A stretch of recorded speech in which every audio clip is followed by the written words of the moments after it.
guys, Joshua Blessin, founder of Blessin Capital, and we're in downtown Tucson today, and I'm so excited for today's video. It's our first Lunch and Learn in 2022. We have Stephanie Kidder, we have Jen Maiorany. They're gonna be talking about financial products. We're gonna be talking about building your real estate portfolio in 2022. These are my two special guests. You guys don't wanna miss this video. Joshua Blessin, Blessin Capital. Let's go.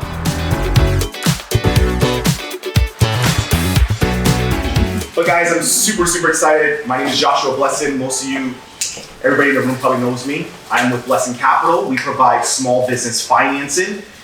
And we also provide lending for small businesses who are turned down by the bank. So if people are turned down by the bank, they'll usually come to a person like myself that we help them with providing loans. But I'm super excited because I have Stephanie and I have Jen with us today. Stephanie Kidder is with Empower Financial Group. She's the business owner, the owner-operator. She's been in business for over 7 years, and me and her had a chance to sit down one-on-one, and a lot of the retirement products that she's able to use they're just incredible assets for long-term generational wealth, as long as retirement as well. So I want to bring Stephanie in here, have her do a small presentation for us, kind of give us some education, kind of put us on top of radar on what's out there, what's available. A lot of you guys in here are into real estate. A lot of you guys are doing loans with me, real estate. Some of you guys are looking at retirement. Dirk just turned 30 years old. Give Dirk a hand clap. Dirk, we love you. And he just actually closed on some land, so 43 acres, and he's doing some amazing projects over there. We have some really cool people in the room, and we also have Jen here too. So Jen's gonna do a small presentation after Stephanie. Jen is back there. Give Jen a hand clap. Jen, we love you. Jen, we love you. And guys, something special about Jen. She's the one, I was literally hiding in my basement, and I was getting referrals from the bank, and the bank would give me referrals, and they sent me Jen. And Jen was so patient with me. She goes, "Hey, have you ever thought about going out to the public and sharing your services with more people?" And I was like, "Hell no, I would never do that. If they don't know me, I will not talk to them." And long story short, she inspired me to join BNI. If you guys don't know about BNI, we would love for you guys to come to some of our networking meetings. We pass around business, so it's a really cool group. And so Jen, thank you so much for inspiring me. You've been an amazing client of mine. But without further ado, we'll hand it over to Stephanie Kidder. Wait, you have a basement? Yeah, I don't have everything you No, that's the East Coast. Everything you said after that, I was like, have a little home office. you have a basement? Yeah. I'm so jealous. Well, thanks for coming today. Like Josh said, I am an advisor and I specialize in retirement planning strategies. I want you to think about the last time you took a vacation road trip, right? May have been a long time ago because of COVID, but maybe you snuck that in. But last time you took a vacation road trip, you probably used your GPS, right? Your GPS knows where you are right now, and it knows where you're gonna go and where you're trying to go. And then it's gonna wheel you through all of the detours and road blockages and traffic jams and whatever along the way. From a retirement planning strategies, that's sort of my role, is where are you now and where are you trying to go? And how do we get you from A to B, navigating the life that's going to happen in between those two things? That is my role in my business. So when we talk about retirement, what does that look like for you? It's not the same for everyone. What do you want to do in retirement? Does retirement mean scale back but continue to work? Does it mean pass it off to your kids or a family member or a partner or something like that and do consulting? Does it mean put your feet up on the beach and never touch a cell phone again? Or read books and not talk to people? Like, it's different for everyone. So it matters what your goal is for the planning process to happen, right? And you may have a combination of all of those things. So all of those things make a difference, okay? I'm a big reader of self-helpy, be a better human books. And one of the ones I've read over and over the last year is a book called Atomic Habits, okay? This book, if you've never had a chance, James Clear is the author, Atomic Habits, and it talks about the difference between goals and systems. We all talk about, oh, it's New Year, my New Year's goal, my goal is to do X, Y, and Z, right? And then if you're like most people, you're good at it for maybe a week or a month, and then it backs off, or you spin your wheels getting ready to do that thing, and nothing ever happens, right? Just me? No eyes are nodding. Just me. All right. So one of my favorite quotes from him is, you don't rise to the level of your goals, you fall to the level of your systems. What is the process that you're using to make sure that you get to retire in the way you want to, right? A lot of time, folks will just put money randomly in places. I'm throwing some money over here, I'm throwing some money over here, I'm throwing some money over here. There's no strategy to it. There's, what's the tax consequence to the decisions that you're making? What's the market risk? Whether that's stock market, real estate market, whatever, what are the risk factors? And how do those things play nicely in the sandbox together? Do they not play nicely together? Is one a hedge to the other? What's the system that you've put together to make sure that you are not creating some kind of disaster or time bomb with your randomness? I enjoy this quote. You guys, sorry if you're in BNI, you're going to see it again. Your goal is your desired outcome. Your system is the collection of daily habits that get you there. And I'm the facilitator of the daily habits of your retirement planning. That's sort of my role. How's your retirement going to be funded? We all know there's Social Security, but we don't know what that's going to look like 10, 20, 30 years from now. But let's just pretend, because we know what it is today. Right now, the average Social Security monthly income is about $1,500. If you're not doing the appropriate amount of planning and that's your only source of income at retirement, ask yourself, can I live on $1,500 a month? And we have to think, what is that going to look like down the road? No idea. They've been telling us, Social Security, for years that if we don't increase tax income, Social Security and Medicare are both in danger. And then we've just had a pandemic and free vaccines and free this and free that. We have to pay for that somehow, or those things are going to be in danger. So what does that mean? When I'm talking about Social Security, hey, if it's there, great. We're gonna account for it, but we're not gonna rely on it, right? And it was never meant to be anybody's sole source of income at retirement, ever. But unfortunately, some didn't get that message. If you are one of the lucky 5%ers of Americans, you have a pension. So our grandparents, my grandparents, they worked for the same company their entire life, and then they decided to retire, and the company kept paying them, right? And then maybe you lived in retirement for 10, 15, maybe 20 years, and then you died. Longevity of humans got longer, and companies got wise to the fact that, man, that guy lived longer in retirement than he worked for me, and I'm still paying him. That stinks.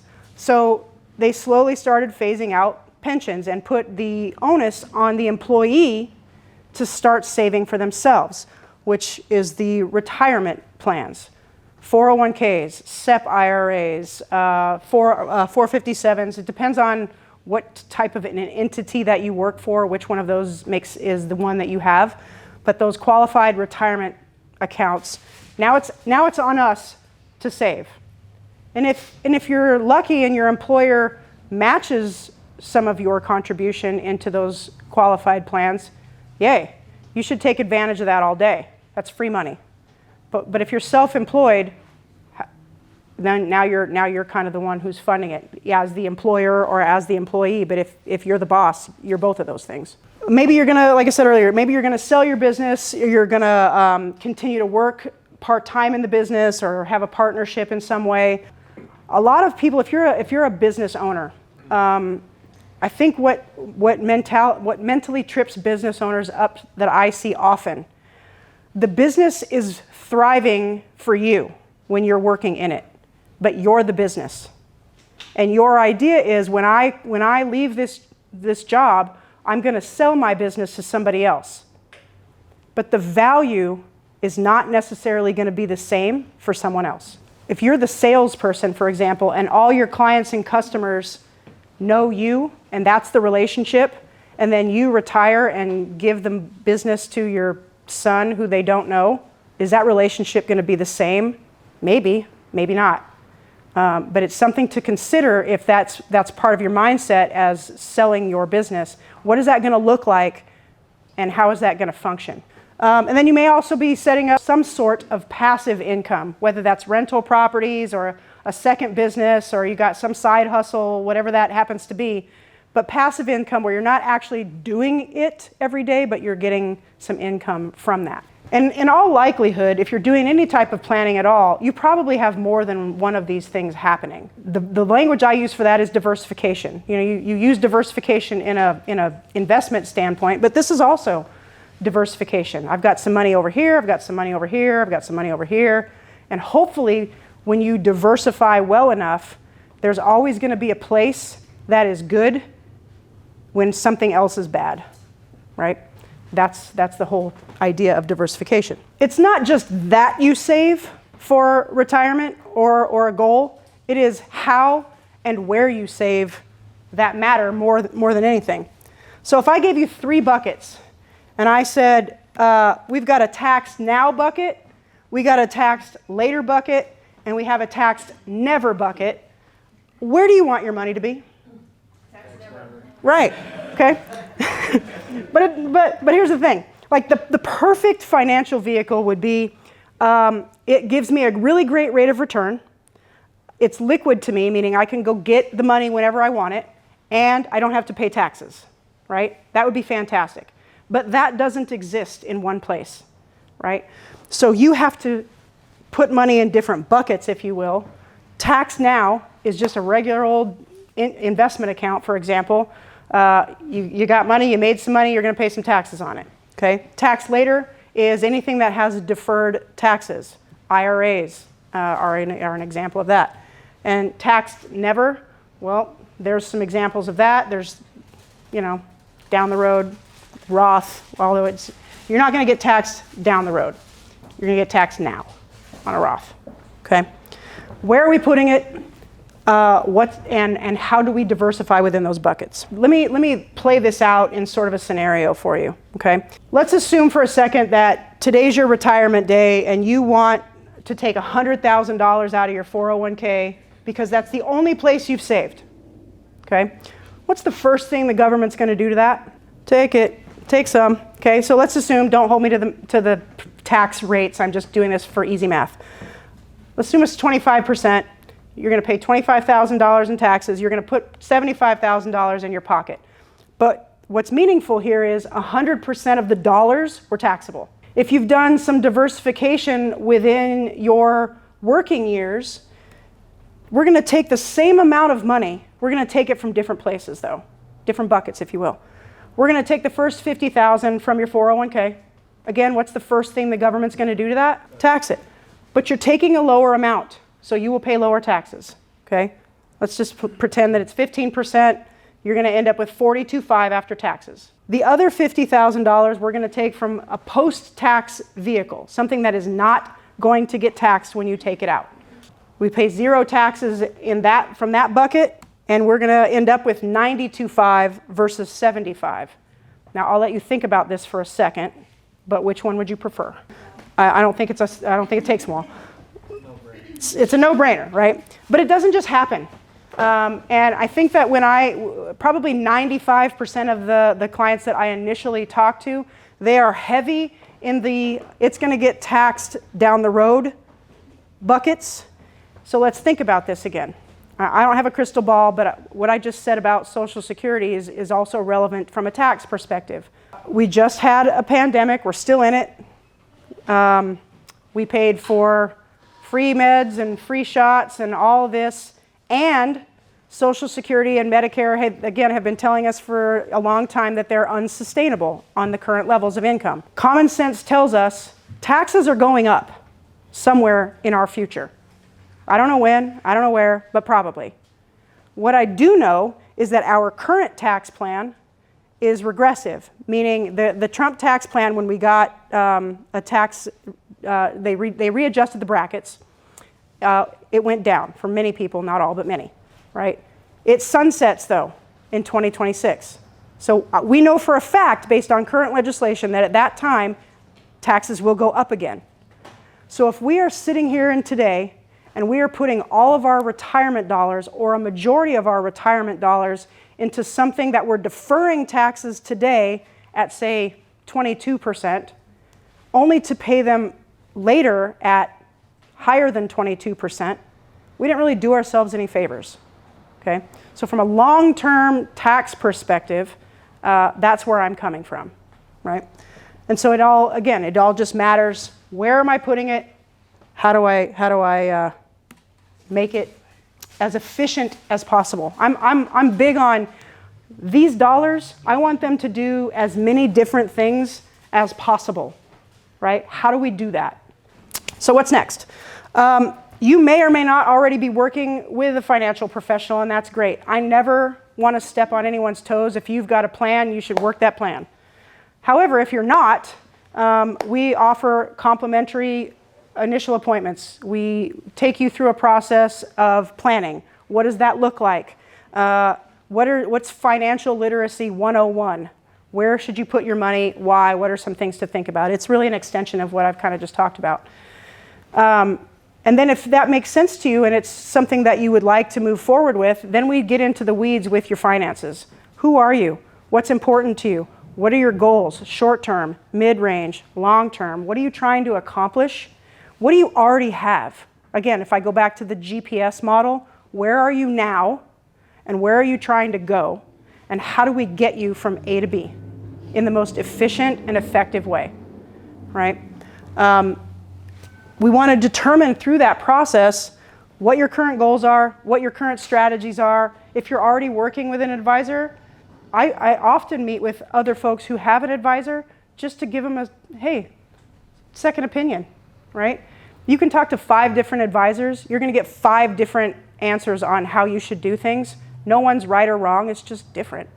But you have to find what's different, or I'm sorry, what meets your needs and what makes sense to you. How does it feel? It's a very relationship-driven business.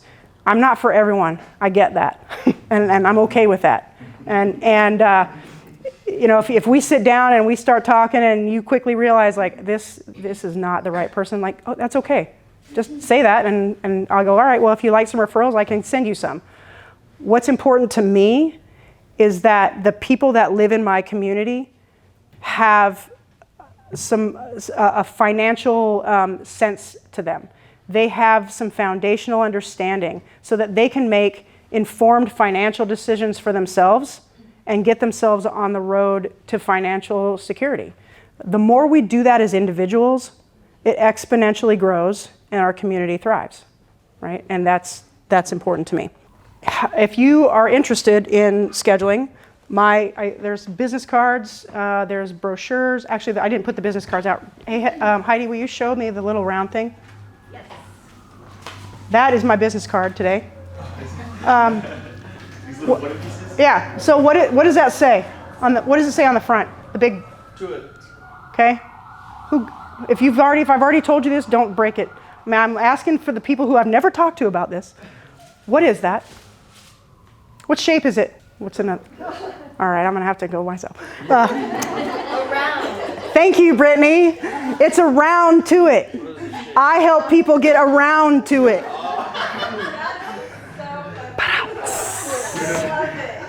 And if you haven't had a dad joke yet today, you're welcome. On there is a phone number, our website, empowerfinancialgroupllc.com, which is probably the longest one ever. But on the very front page, there's a schedule a meeting button. You can click on that. Our calendar links are in there. I say our because I have a business partner.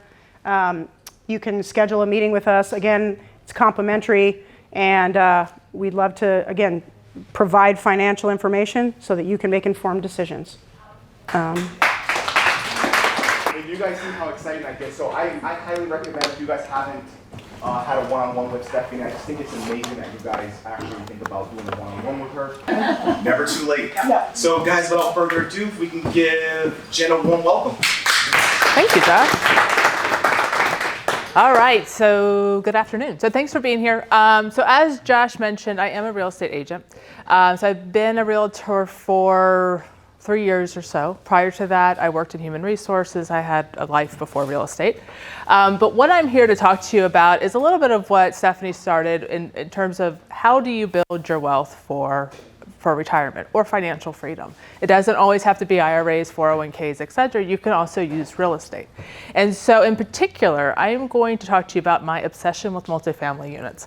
As Josh mentioned, we have been able to increase our portfolio substantially and fairly quickly, thanks to Josh and his help as well. So I'm going to go ahead and jump right in. You are welcome to interrupt me with questions at any given point. So let's start with definitions. So what is multifamily? So multifamily is anything with 2 or more units. From a real estate perspective, anything with 1 to 4 units is considered residential. Anything that is 5 or more units is considered commercial. Typically, that has impact on whether or not, it has impact on your financing, your interest rates, your insurance rates, and those sorts of things. So why multifamily? So several years ago, my partner and I, we started investing in multifamily. We didn't quite realize what we were doing. We thought it was a good deal, but what it allowed us to do, it allowed us to scale up quickly. It reduced our risks. We also had a reliable cash flow. It provided us tax benefits, and for us, it allowed us to achieve our why. And our why is to be able to provide affordable housing within our community. The first property that we purchased was in 2017. It was a 5-unit. The third rent covered the expenses and the utilities, and that left rents 4 and 5 as cash flow or profit. So let's walk through what this looks like. I want to give you a visual of what the financials look like. Rents 1 and 2 are both $675. For the purposes of this demonstration, I set all the rents at $675. So those first 2 rents at $1,350, they go to the bank. They go to the mortgage. The third rent, plus about 2/3 of the fourth rent, go to utilities and expenses. Now on this property, I, as a landlord, I pay all utilities. So electric, trash, water, sewer, and gas. And so that leaves the remaining part of rent 4 and all of rent 5 as profit. So for this property, we make roughly $900 a month in profit, which on an annual basis comes down to $10,800. So the first question is, who can't use another roughly $11,000 in their pocket? And the other thing is, think about what you can do with that. So you either have cash flow, so if you're of retirement age or maybe you're changing jobs or what have you, you have that income coming in. It's kind of a cushion for you. The other thing that you can do is put it in some of those vehicles that Stephanie talked about. So you can also reuse that money to be able to grow that as well. So we loved this so much, we decided why not pick up another unit. So our second multifamily was also 5 units, and we purchased that in 2018. And again, we scaled up quickly. 1 property, 5 units, 5 rents. We reduced our risk, and we also had that reliable cash flow. But this time, and really with any property, we were able to maximize on our tax benefits. So you get to take deductions for your depreciation, for your expenses, those sorts of things. And then we also purchased this property in a federal opportunity zone. So a federal opportunity zone, I believe it was during the Obama administration, he defined, or they have legislation that says that if you purchase in one of these zones, then you are able to take different tax deferments. So it's mostly capital gains deferment, but there's also a advantage if you hold this property for 5 or more years. So you get more bang for your buck, so to speak. So within these opportunity zones, if you're not familiar with them, they are designed to be an economic tool for distressed communities. So it's an encouragement to have investors go in on a long-term basis and grow not only jobs, but also the economy. All right, so we're gonna walk through the financials again on this. Rents 1 and 2, again, set at $675. They go to the bank. About 2/3 of the third rent go to utilities and expenses. Now on this particular property, I only pay water, sewer, trash. Electric and gas are all paid for by the tenant. So that leaves the remaining part of the third rent, rents 4 and 5, as your profit. So again, $1,575 is my monthly profit, which on an annual basis ends up being a little under $19,000. So here you can see the difference of if the tenant's paying utilities or if the landlord's paying utilities. Did you have any renovation on these? Your first two? Did you do any renovation at all? No? All the renovation comes in this property right here. So just to kind of back up. So the first property, to give you an idea of how we purchased that, that was a for sale by owner. And this was a situation where the owner was facing bankruptcy, and he essentially had to choose his home that he had built or this rental property. So we came to an agreement, we purchased the property, we came to that win-win solution, so he benefited and so did we. The second property was off of MLS, but it was an estate situation, so the owner had died unexpectedly, and so we went in. In Arizona? And yeah, these are all in Tucson. Okay. These are all 10, 15 minutes away, okay? So all the renovations do come from this property. So this property we purchased in April. And I think more than anything, we were able to really achieve our why, and that's to provide affordable housing within our community. So this property is 9 units. So again, we bought one property, we increased our portfolio by 9 units. We also purchased this in a federal opportunity zone.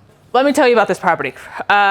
When we walked this property, first of all, it was fully occupied, 9 units. The roof was caving in. Other areas it was leaking. There were plumbing issues throughout. There were broken windows all over the place. But we also saw these 9 tenants living their lives, working hard, raising their family, and doing what they could to try to maintain this property. There were many, many reasons to walk away from this property, and we considered it. It was a lot. But ultimately, we decided that our now tenants, we couldn't allow them to continue to live in these conditions. So we purchased it. We got a good deal on it. And, we saw it as an opportunity to repair this property and to give back to our community and provide a good housing situation for them. It's taken time, but I still have a fully occupied unit. I think this property, when we purchased it, we understood the level of improvements that needed to be made. So if this is something that you're interested in doing, you really need to understand what that cost outlay is to make sure that it makes sense. If it was anything more than what we had expected, then it wouldn't have made sense. So we'll talk a little bit later about how when you are buying an investment property, the numbers have to make sense. It's not an emotional decision. It's purely financial. So make sure you understand those expenses, or at least be able to estimate them. So again, we'll go through how the rent is allocated. So this property is a little bit more expensive. I'll show you how I purchased it. But rent, the first 4 rents go to the bank. This property, I also pay all utilities. And so rents 5 and 6, they go to the utilities and expenses. And that leaves me roughly $1,800 a month to be able to have that cash flow. Now, right now, that cash flow is going back into the property.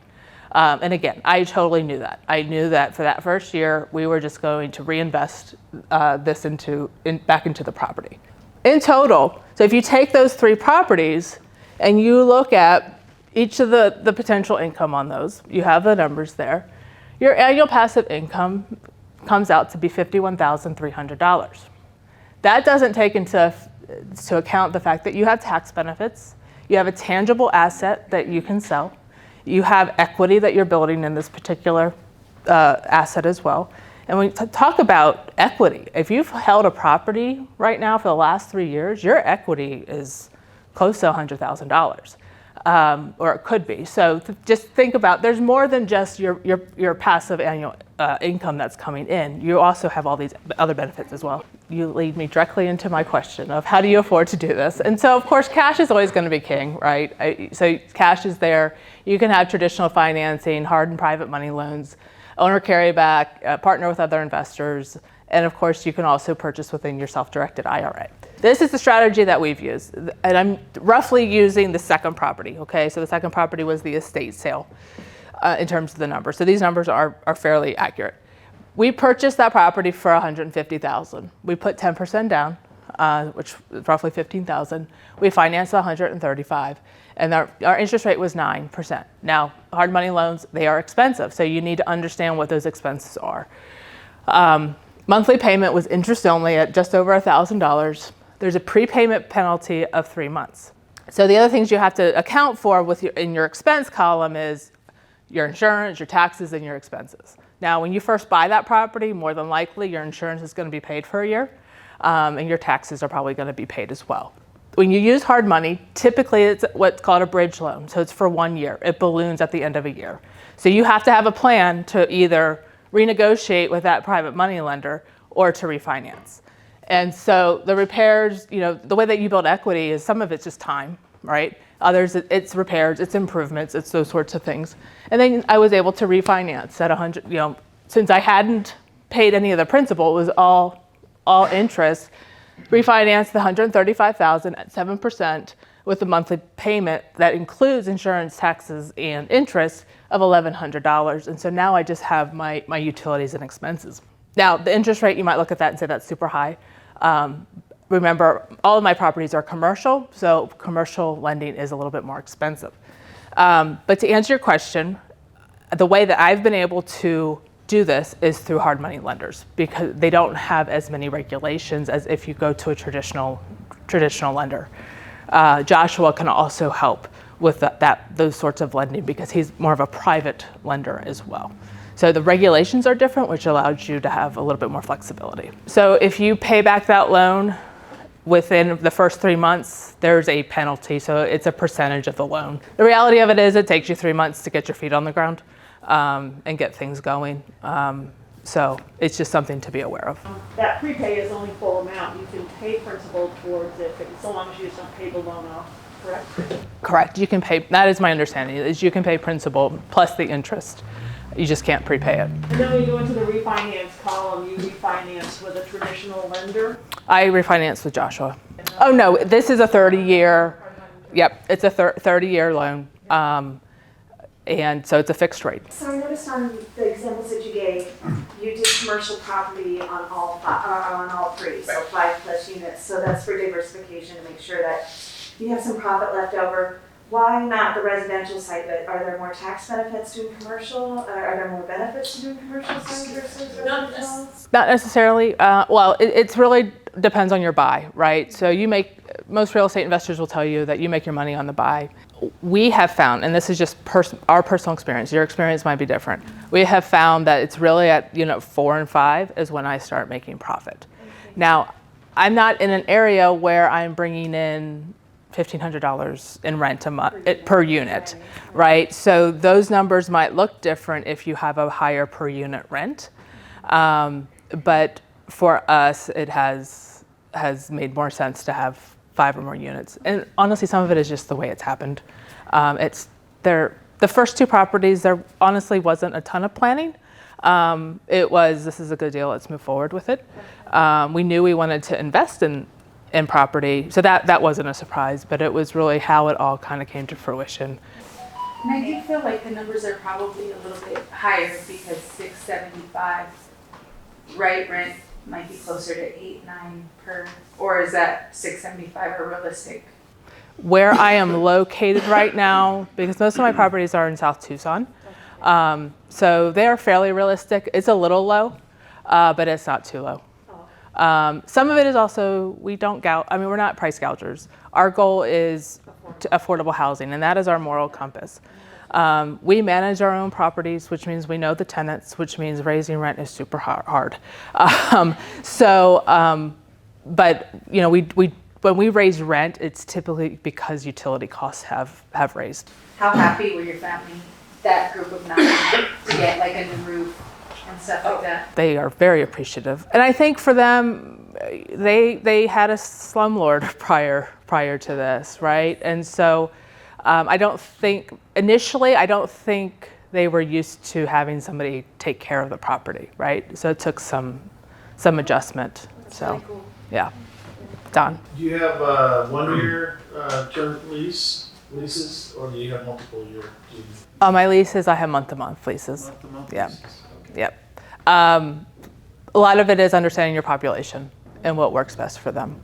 I have month-to-month leases, and I have, of my 19 tenants, at least 15 of them are long-term.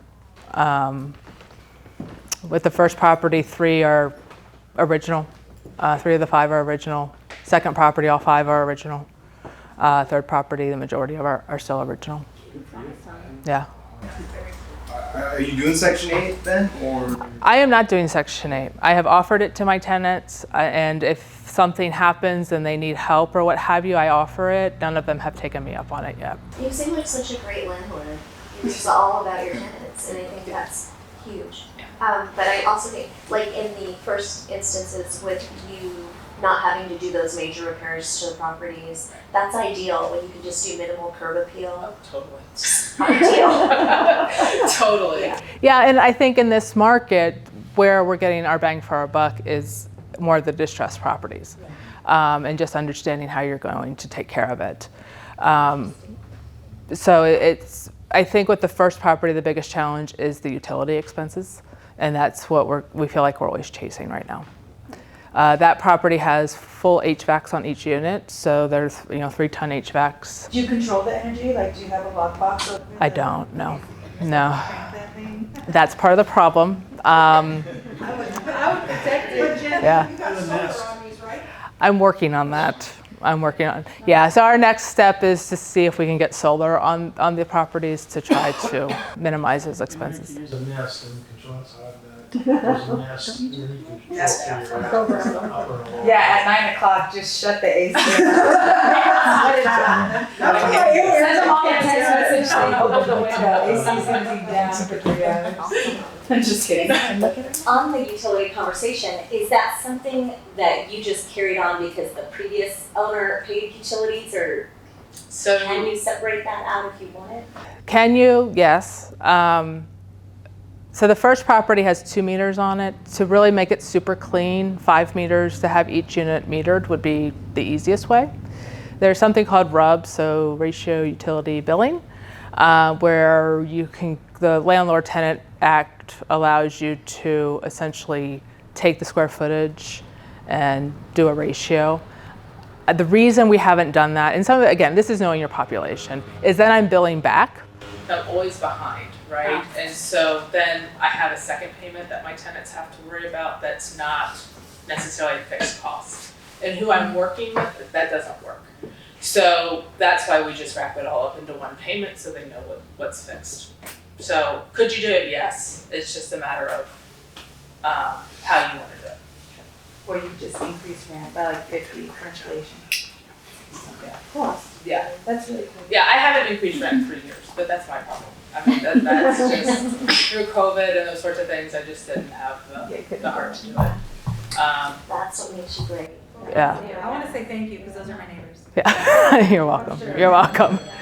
But I also get the question of, so COVID did happen. There were, or it's still happening. This stuff reminded us. And there are people that did not pay rent, right? That there are people that decided, I'm not going to do this. I did not have that problem.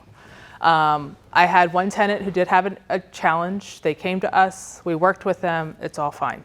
But I think having that relationship, that personal relationship, they understand that, you're paying me so I can pay the mortgage and keep the lights on, right? You're not paying me so that I can go and have a fancy vacation somewhere, as much as I would love that fancy vacation. So I think just them understanding where that money is going, it really helped them just become very committed to paying their rent and not taking the easy way out. I think what's going on in Arizona, not just Arizona, but Texas, and with these investors coming in from California and then coming here and then raising the rents and booting these people out, I just think it's morally not correct. That's my opinion. And so what you do for your tenants, being an investor yourself, landlord, I think it's really great. Thank you. So, and I think the other thing is to relate to the other side of this, right? I think investors get a bad name, oftentimes, or can't get a bad name. We all have this, vision of what it is, but it doesn't have to be that. It doesn't have to be for all greed. I mean, it has to make sense. Yeah. And you need to make money because you are managing it, unless you hire a property management company. So it all has to make sense. But, there's ways to do it that you're also giving back to your community. So we'll, the other question I get is around property management. You don't have to manage it yourself. I choose to, mainly because of that personal relationship.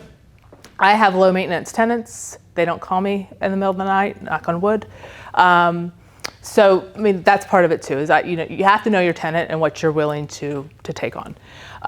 Property management companies typically have a 10% fee, but they'll take care of everything. That 10% fee is on your gross rental income. So your maintenance requests, your tenant screening, all of that is taken care of by them. Now, if this is the route you go, make sure you factor that into your expenses. Jen, how do you do your own tenant screening if you're doing your own? What process do you take? There's a company I use, and I don't remember what it's called because I haven't used it in a while. Is it Renties? I think it's Rent Prep I use. I think that's what it is. And so you can pay for different levels of screening, so you can just do like a credit check and Those sorts of things, or you can go all out. Check Full-blown something, criminal. yeah. Yeah. So then you can do it each time you need it versus having like a contract. Yeah, okay, You gotcha. pay per need. Thanks. Did you set up a LLC or a trust for each purchase separately? Each property is in its own LLC. Yeah. Which I would recommend, or talk to your accountant or your lawyer to make sure that you're set up properly to protect yourself. All right, and so how do I know if I get a good deal? That's the next question I typically get. Like I said earlier, this is a financial decision, and it does have to make sense. First, conduct a cost analysis. Make sure you know what you're getting yourself into. The numbers work or they don't. If they don't work, move on. There will be another property out there. So your income is your rent collection. Sometimes some properties will have garages or storage units or something like that, or like washer and dryer facilities. So if you're getting income from those pieces as well, make sure you capture that. And your expenses is your mortgage. And you know, your mortgage may or may not it'll include your interest, but it may or may not include your taxes and your insurance. Utilities, maintenance, repairs, improvements, etc. And go in with a specific strategy. At least that's what my advice would be. My strategy is specific zip codes, multifamily, and that's what I focus on. I don't deviate from my 2 zip codes. And know your market. Knowing your market will help you not only understand the purchase price, but also help you understand your rents. So for example, I know what I can get for 1 bedroom. I know what I can get for a 2 bedroom. And so then that helps me with my analysis as well. There are times you're going to find properties where the rents are super low because landlords like me have not raised rent in a while. And so there's sometimes an upside. So understanding the market from a rental perspective also helps you understand where can you go with this. You know, so if rent is right now $500, but the market's actually set at saying $700, you know, you understand that there's a place to go with those rents and might be able to pick up some of the, you know, offset some of the expenses. And I think that's all I have, and I'm happy to answer whatever questions you have. Anything you do month-to-month leases as opposed to longer term? I did longer term, and then I did month to month because it doesn't tie anybody to anything, including me. I don't have any issues with people being loyal and those sorts of things. I have a wait list, so it's not something that is a concern for me. Plus, you know your tenants. Right. You know Yeah, and they know us. important. I've done year leases, and I think some of it's the population I'm working with, and you can just kind of see in their eyes that they're not comfortable with that. Knowing that inflation is on the rise, how does that affect your decision to increase rent? For me, it is utility based. So when utilities are increasing, that's when I start thinking about increasing rent. For the first property, I sent out rent increase letters that it'll go into effect in April, but that was the first rent increase I've done in 3 years. Wow. And so that's what drives it, is utility costs. Excuse me, is only utility cost, like, is your property value, or I'm sorry, your property tax increasing Not significant. enough to make a difference? No, Okay. not So it's just driven by utilities exclusively? As of right now. Okay. All right, if there's no other questions, I am around. I'm happy to answer whatever questions. Feel free to call me, text me, send me a telegram. I prefer singing.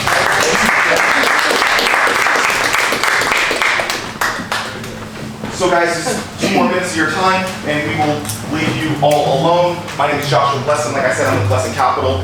Jen has been a client of mine, and I've helped Jen win she didn't go through the bank. And it wasn't because she didn't have great credit or great financials, it's just that the banks have these certain criterias of certain asset classes they just like.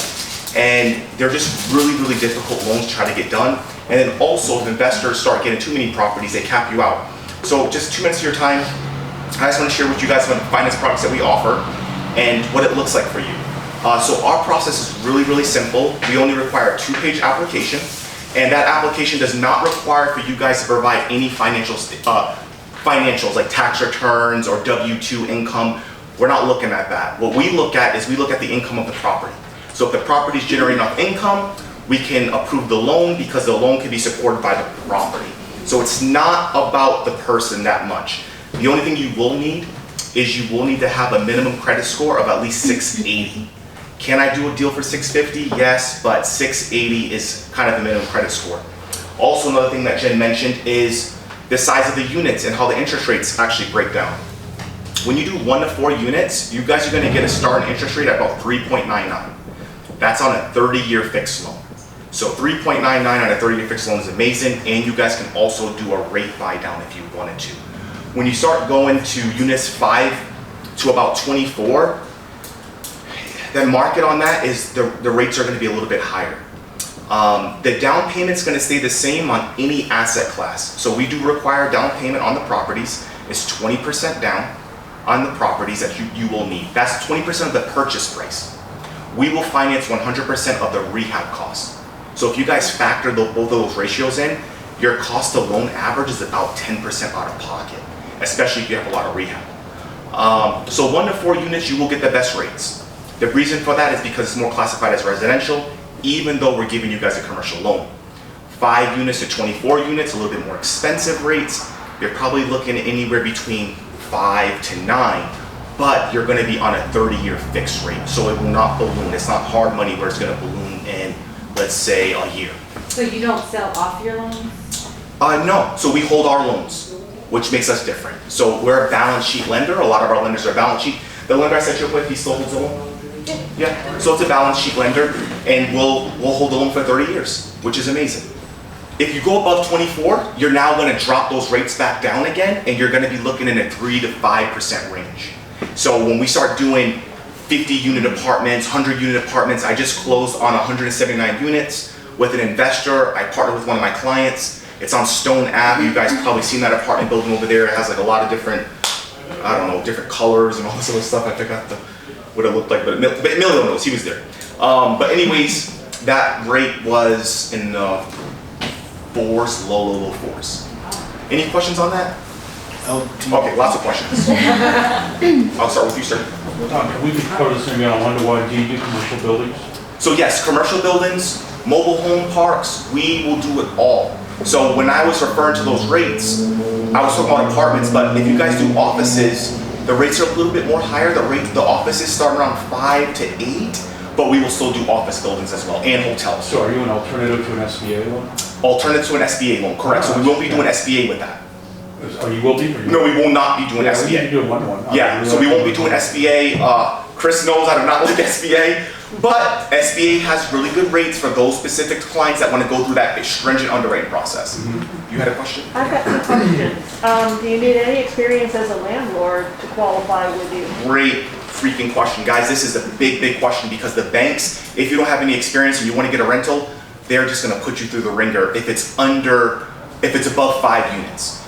So you will not need experience with us if you are doing anything under 12 units. When you do something above 12 units and you never had experience, we do ask that you try to get a property manager. It's all a case-by-case scenario. If you came to me as a realtor and you want to do 12 units, we may not require you to have a property manager. And my second question is, there seems to be a trend out there for investors to buy large plots of land and put multi-unit complexes built on them. Do you finance any of that? We will finance the construction of a ground-up construction project. The thing is, we will not finance just raw land. That's the one thing we don't have right now. I'm still working on creating my own little debt fund for that, but we don't have anything for just, hey, I want to buy some land, I'm going to sit on it. If you're going to do that with us, you need to have plans and ready to start shovel ready. Okay. You mentioned that you do offer the 30-year fixed Yes. loans versus like Jen's first example where she used hard money Yep. at an interest only? So Jen used hard money and then she refinanced with me. Okay. Because we could do a short loan, right? We could do short loans. She could have went to me. She didn't have to go through me. We do short loans. We'll touch it, but based on that. But we typically will give you a long-term conventional loan. Right out of the chute. Right out of the chute, if you Whatever wanted to. Jen's investment if reason you want was, to. she had to go with hard money and then refi. Correct. It was a down It could payment. be- That was the okay. reason. Oh, I was okay. able to do 10%. And at that point, honestly, I didn't know Joshua. Yeah. So it was when Okay. I refinanced that I met. And it's fine if you guys use some hard money lenders may have a different situation for you guys. Like Jen, that's fine. If Jen was doing owner finance, I would not tell her to use me. Does that make sense? Like if she's doing owner finance, finance it through the owner. Another thing to touch base on what Jen was doing, Jen can also do, or you guys can do, a fix and flip loan, then refinance into a long-term loan. A fix and flip loan, our fix and flip loans are 13 months, and the rates start at 6.99, and they go up to 9.99. But those are short-term loans, and we will also refinance your rehab. Wow. Is that also based, excuse me, on the property, not the credit? That's going to be based on the ARV, the after repair value. Oh, So they're going to base, because remember, you guys aren't looking to put tenants in there, you're fixed flipping it. So that means you're going to flip it, or if you say, Josh, listen, I'm flipping it to myself, I want to refinance it, we would just purchase it under a fix and flip, let you guys use the money for rehab, and then we'll go into a longer term loan. Does that make sense? 20% on that as well? 20% down on the purchase price on that, but we will finance 100% of your rehab. That's good. Wow. Any other questions? Ground up construction. Yeah, we'll go right back to that. I was going to skip back to Just Arizona, or can you do all 50 states. We will do international deals, but they have to be over 3 million, and it's like pull in here. So, you know, yes, I'll do it if it's. I don't want to sound really. That sounds really mean, doesn't it? Okay, I'm not that guy, right? I'm not just saying that because it's about money, but I'm just saying like that's the lender's requirements. You said ground up construction? Yeah. Yes. Ground up construction, you guys are looking at about 65% LTV. That means loan to value. You won't get nothing higher than that, at least not through us. Any other questions? Do you have a seasoning? Yes, that's a great question. I didn't hear it. See, she's asked for seasoning. So guys, just so if you've never heard of seasoning before, if you want to do cash out of a refinance, the lenders require you to hold the property for 12 months. We do require the same thing. However, you don't need seasoning to refinance your loan after you got it the fix and flip. Does that make sense? So after you got it the fix and flip, the 13-month loan, I can get you another loan, no prepayment penalty, and then get you guys into a long-term loan. We just can't pull cash out unless you guys own that property for more than 12 months. If your rehab took you 13 months, we can pull all your cash out and you guys can put money in your pocket. So you can do that with my home that I own right now? Not her home, that's a great question. I'm not licensed to do it owner occupied. It has to be under the business. That's another thing that you guys need to know. We can only close properties under your LLC or your corporation. It can't be personal. Yeah. If she wanted to buy a second home, that's fine, but I can't do her primary residence.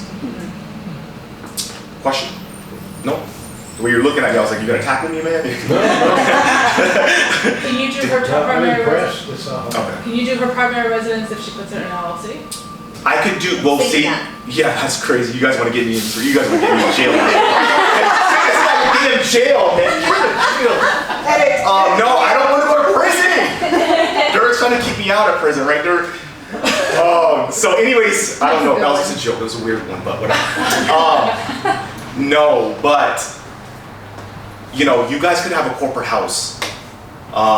So let's say that I just did this for a real estate investor. He was renting an apartment, he bought a property, and he's building that property for him and his family, and they're using it as a corporate house. You can do that. Does that make taxable? sense? Yeah, so I just want to be very clear on that. Yes, you know, yeah, just do that. Do that. Last but not least, I think this is a really amazing product for you guys to know about. To help you with your down payment, we do offer lines of credit.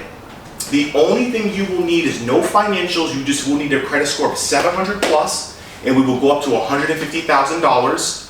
Unsecured, so we're not using any of your collateral, we're not using your house, we're not using no properties, we're just using your credit and the business's credit, and it's an unsecured line of credit, no interest for 12 months. How long does the business need to be in operation? The business could be brand new. What's the rate? 0% for 12 months. And then, So I just want to let you guys know about that. and then after 12? And then after, well, after, man, that's where I get you, brother. That's where I stick. No, it's a variable rate and it's up to the banks, guys, but typically it's about 1% per month of the outstanding balance. So if you had $100,000 that was used, you'll be paying about $1,000 a month in interest. That's the typical average.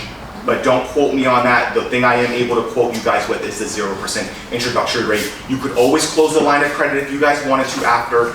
It is a revolving line of credit. It's not a term line of credit, so it never closes until you guys pay it off or you guys decide to close it. And it's in the business name. It's under the business's name. It will not report to your personal credit, and it will not mess up your debt to income ratio. Can it be an S corp? It could be an S corp. It could be a nonprofit. It could be an LLC. It could be a C corp. It could be not a trust. But that's pretty much all of them, I think. And then How long does it take to process? it takes, great question. Dirk knows this product too. It takes about 14 days. So 10 business days to actually get the money into your pocket. Yeah, 10 business days to get the money in your pocket. Any other questions? Did I cover everything? I'm good. I have one more question for you. Yeah. Yes, ma'am. Who do you recommend home warranty companies? Oh, that's a great question. We are using Old Republic quite a bit. Old Republic? Old Republic. Old Republic, okay. 210. I use First American and I've had very great results from them. I'm just curious of, who you use since you're landlord. Yeah, as a landlord, I don't use a home warranty company. Okay. Yeah. So you don't use that for any of the ovens and all that stuff? Okay. Great question. All right. And I think that's about it. We really, really appreciate you guys all showing up. Thank you so much for your time. And thank you, Stephanie. And thank you, Jen. And we can all just hang out and mingle. We're not going anywhere. If you guys have any questions, we'll be here. Artlist.io